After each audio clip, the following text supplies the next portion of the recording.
Ayan sila lahat. Oh. Ang dumi nila. Pag umaga, hindi talaga ako nagpapaligo sa kanila kasi ito ang dahilan kung bakit sila nagtatae. Ayan. Magtatae talaga sila lalo na pag malamig. Palaging umuulan tapos pinapaliguan mo, malamigan sila. Pero pag meron ng gumagamit naman kayo ng mga vitamin na injectable, maganda din siya kasi pampalakas ng resistensya din sa kanila. Ito din naglalagay din ako ng ano. Nag-inject din ako sa kanila. Norbit po yung ini-inject ko every 10 days po ako nagtumitira sa kanila. Kaya ito nila yung edad nila ngayon nasa 1 month and 6 days na sila ngayon. Kahapon 5 days. Ito yung update natin guys.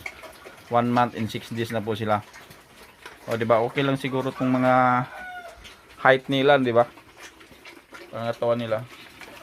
Hindi mo maiwasan talaga sa bake pa kasi mayroong maliit, malaki. Hindi talaga sila nagkapantay. Ayan. Medyo malaki na talaga sila.